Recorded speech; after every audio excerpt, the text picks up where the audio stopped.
बात करेंगे आज के वार्तालाप की। गाजियाबाद से अंजलि जी का सवाल है, गुरुजी मुझे 2 बेटियां हैं। सास कहती है कि एक बेटा भी कर लो भाई दूज के लिए। मैं कहती हूँ कि कान्हा जी उनके भाई हैं, तो मैं क्या गलत कहती हूँ?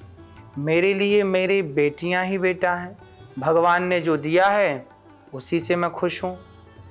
क्या मैं सास की बात मानूं, बेटे की ओर जाऊं या बेटियों में खुश रहूं? देखिए, यदि आप बेटियों से खुश हैं तो बहुत अच्छी हैं आप कि आप बेटियों से प्रसन्न हैं। पर बेटियां 2 हैं, फिर भी आप एक बेटा प्राप्त कर लें तो कोई आपत्ति नहीं है। आप बेटा भी पाएं, बेटियां भी पाएं। भगवान करे आपके बेटी बेटा दोनों हों और आप खुश रहें और वो बच्चे भी खूब प्रसन्न रहें। यदि सास का मन है तो आप सास की कामना भी पूरी कर सकती हैं, उन्हें एक पोता दे सकती हैं। बेटियां बेटों से कम नहीं हैं, बेटियां भी अच्छी हैं, पर 2 बेटियों के बाद उन बहनों को भाई मिल जाए ये भी अच्छी बात है। संतति को बढ़ाएं। बेटियां हैं, बेटा भी हो तो बुराई नहीं है। भगवान करे आपकी बेटियां भी हों और बेटे भी हों तो सब आपका परिवार हरा भरा हो। कृष्ण को आप अपना पुत्र मानती हैं, ये भी बहुत अच्छी बात है। बेटा हो जाए फिर भी आप कृष्ण को अपना बेटा मानते रहें, इससे क्या बुराई है? भगवान से संबंध माता यशोदा ने पुत्र भाव से जोड़ा, आप भी जोड़िए। तो आप खुश रहिए, आपकी बेटियां हैं, आप बहुत खुश रहिए। भगवान करे हो जाए तो अच्छा है, नहीं तो कृष्ण तो आपके बेटा हैं और 2 बेटियां भगवान ने दे रखी हैं। ठीक है, तो भगवान आपको हर तरीके से खुश रखे, हम यही प्रार्थना करेंगे। आज का गुरु मंत्र है चंद्राय नमः। चंद्राय नमः। आप चंद्रमा की उपासना करें, चंद्रमा को प्रणाम करें, चंद्राय नमः कह करके जाप करें। यह पूर्णिमा इस वर्ष की आखिरी पूर्णिमा है, फिर सन बदल जाएगा। मार्गशीर्ष पूर्णिमा पर सफेद चावलों का दान बहुत शुभ माना जाता है। ध्यान रखें कि ये चावल साबुत हों, अक्षत टूटे हुए ना हों। सफेद चावल का मतलब चावल का धन, चावल को धन का प्रतीक कहा गया है। लक्ष्मी माँ चावल से बनी खीर बहुत पसंद करती हैं, तो खीर बना करके या दान चावल का भी करना आर्थिक स्थिति को मजबूत करने वाला है। साथ ही सफ़ेद वस्त्रों का दान करना भी शुभ माना जाता है। सफ़ेद वस्त्रों का दान व्यक्ति को समाज में प्रतिष्ठित करता है, प्रतिष्ठा बढ़ाता है और उसे सम्मान और भाग्य का बल प्राप्त होता है। अपने बच्चों को पूर्णता की ओर ले जाएं। बेटा जो काम करो, पूर्णिमा तिथि है ना, बात कर रहे हैं हम पूर्णिमा की, इसलिए कहते हैं कि पहले एक काम को पूरा करो। ये पूर्णिमा तिथि हमें कह रही है पहले एक काम पूरा करो फिर दूसरा काम करो। कई बार क्या होता है कि आपका एक काम पूरा नहीं हुआ, आप दूसरा काम छेड़ लेते हैं, दूसरे काम की तरफ मन लगा लेते हैं, तो क्या होता है कि वो जो काम था वो अधूरा रह गया और दूसरा काम पूरा हुआ ही नहीं। इसलिए एक साधे सब सधे, पहले एक काम को पूरा कर लीजिए फिर दूसरे काम में मन लगाइए। जब ऐसे आप एक काम को पूरा करेंगे तो निश्चित मानिए कि आपके सारे काम पूर्ण होंगे और आप सफल होंगे। जो व्यक्ति एक कदम जमा लेता है फिर दूसरा कदम रखता है वो फिसलता नहीं है। एक कदम जमा नहीं, दूसरा पांव उठा लिया तो फिसलने की संभावना है। इसलिए पहले एक काम कर लो, जो बिजनेस किया है पहले उसे सफल कर लो। जब एक सफल हो जाए तो फिर दूसरा सोचिएगा कि ये वाला काम भी हम कर सकते हैं। जब वो सफल हो जाए फिर तीसरा सोचिएगा। ठीक है, ऐसे एक एक से सोचेंगे ना तो आप सफल होंगे। एक साथ सब नहीं, एक साधे सब सधे। राधे राधे।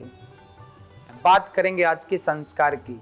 खाने से पहले क्यों करना चाहिए भोजन को प्रणाम? देखो, जब भी हमारे सामने भोजन आता है ना तो खाने से पहले हमें भोजन को प्रणाम करना चाहिए। क्यों करना चाहिए? इसलिए करना चाहिए क्योंकि अन्नम ब्रह्म, अन्न को ईश्वर का स्वरूप माना जाता है, अन्न को प्राण कहा जाता है, अन्न में भगवान का वास होता है, इसलिए अन्न भी ईश्वर है। अरे अन्न ही ईश्वर है, अन्न है तो हम हैं, नहीं है तो हम नहीं हैं। ये धरती किससे चल रही है? अन्न से चल रही है, अन्न और जल। इसलिए अन्न ईश्वर का स्वरूप है और जल भी ईश्वर का स्वरूप है। इसलिए अन्न जल है तो हम और आप हैं, अन्न जल नहीं है तो कितना भी सोना हो आपके पास आप रह ना सकेंगे। इसलिए अन्न ईश्वर का स्वरूप है। खाने के पहले थाली को प्रणाम करें, भगवान से प्रार्थना करें कि प्रभु जो मिला है पहले उसे भोग लगाएं, फिर प्रसाद पाएं, जो रूखा सूखा ईश्वर दे दें उसे भोग मानकर, भगवान का प्रसाद मानकर स्वीकार करना चाहिए और वही पाना चाहिए। हम दिन रात जो मेहनत करते हैं, आपके पिता, आपकी माता, आप लोग दिन रात जो मेहनत करते हैं, अन्न के लिए ही तो करते हैं कि आपके घर में अन्न की कमी ना हो। आज के 50 साल पहले जानते हैं हमारे देश में अन्न की कमी थी, लोग भूखे सोते थे। आज भी हमारे देश में कुछ लोग भूखे सोते हैं, खाने को भरपेट रोटियां नहीं हैं। यदि आपके पास भरपेट रोटियां हैं तो भगवान की बड़ी कृपा है। इसलिए अन्न को बर्बाद भी ना करें, नाली में ना बहाएं, उसे यूं ही ना जाने दें। अन्न का सम्मान करें तो अन्नपूर्णा माँ सदा आप पर कृपा बनाए रखेंगी। बात करेंगे आज की लकी कॉलर की। बस्ती से हर्षिता जी का सवाल है, गुरुजी मैं सरकारी नौकरी करना चाहती हूँ, सरकारी नौकरी पाने के लिए क्या करूँ? सरकारी नौकरी पाने के लिए क्या करेंगे? सिर्फ मेहनत करेंगे, खूब मेहनत करिए, आपको सरकारी नौकरी मिल जाएगी। यदि नहीं मिलती तो परेशान ना होइए, अपना बिजनेस करिए, अपना स्टार्टअप करिए, अपना लघु उद्योग डालिए, अपना कुछ काम करिए, सेल्फ डिपेंड बनिए। नौकर कब तक बनेंगे और नौकर क्यों बनना है? नौकर बनिए, ठीक है, आपकी मन है, इच्छा है नौकरी करने की, करिए, पर नौकरी ना मिले तो परेशान ना होइए, रास्ते बहुत सारे आपके लिए खुले हैं। बिजनेस करिए, व्यापार करिए, नौकरियां देने वाला बनिए। अभी आप नौकरियां लेने वाले की लाइन में खड़ी हैं, भगवान आपको इतना सामर्थ्यवान बनाए कि आप नौकरियां देने वाले बने। जो नौकरियां देता है ना, बहुत सुखी होता है। नौकरियां देने वाले को कितने लोगों की दुआएं मिलती हैं। आप 4 लोगों को रोजगार देंगे, आप 6 लोगों को रोजगार देंगे। इसलिए पढ़े लिखे हैं, बुद्धिमान हैं, तो नौकर क्यों बनना है? थोड़ा मालिक बनने के लिए सोच लीजिए। हमारे देश में सबको नौकर बनना है, भैया नौकरी कैसे मिले, नौकरी कैसे मिले, सबको नौकर क्यों बनना है?